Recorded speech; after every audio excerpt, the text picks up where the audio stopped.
Seorang bayi lahir dari darah Kesultanan Aceh yang kelak jadi momok bagi penjajah.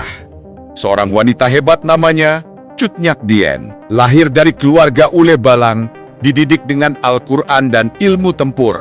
Tapi hidupnya bukan untuk istana. Karena sejarah menuliskan, dia akan turun ke medan pertempuran dengan jiwa raga air mata yang siap memporak-porandakan Belanda. Sosok yang terlahir ditakdirkan untuk ditakuti oleh Belanda. Pada tahun 1848, suaminya Teuku Cek Ibrahim gugur dalam pertempuran melawan Belanda. Cut Nyak Dien tidak meratapi kesedihan. Ia bersumpah, "Demi Allah, aku tak akan menyerah sampai Belanda terusir dari tanah ini." Teriakan pun bergema, darah harus dibalas darah. Belanda sudah membangunkan singa yang sedang tertidur. Ia menikah lagi dengan Teku Umar, menjadi pasangan mematikan yang menjadi poros perlawanan Aceh. Mereka menyusun strategi Umar masuk ke barak Belanda. Belajar mengamati, berpura-pura tunduk, lalu berkhianat, menghancurkan, mencuri persediaan senjata Belanda dari dalam. Di balik itu Cut Nyak Dien sudah bersiap dengan serangan yang diteriaki takbir, menyerang dengan melemahkan mental dan psikologis pasukan Belanda. Namun sayangnya pada tahun 1899, Teku Umar gugur dalam penyergapan di Meulabo.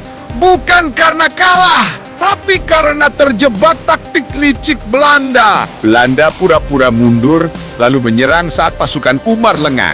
Kematian itu bukan sekadar kehilangan suami, tapi kehancuran strategi besar.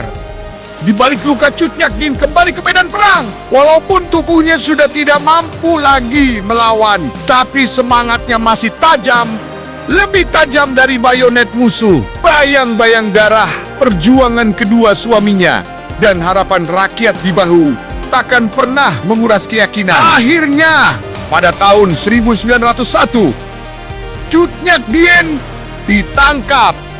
Pan Laut, ahli orang terdekatnya, membocorkan lokasi persembunyian. Dan ini pengkhianatan penuh air mata.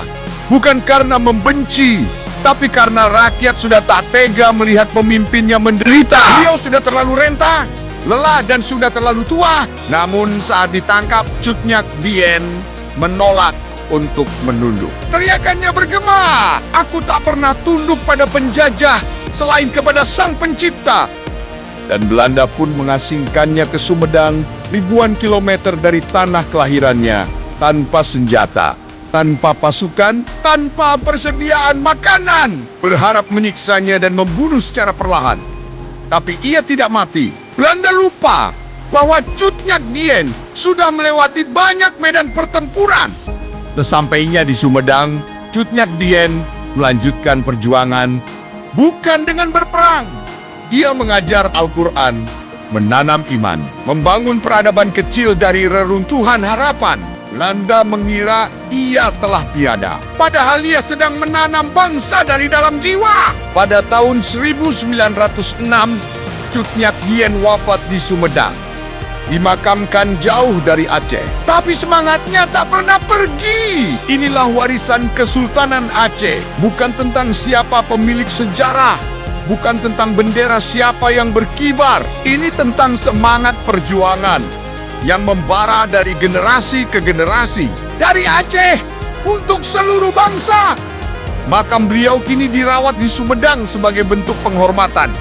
Ia hadir sebelum Indonesia merdeka, tapi api perjuangannya ikut membakar jalan kemerdekaan.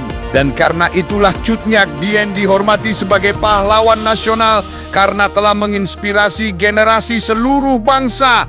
Semoga video ini menambah wawasan kita semua.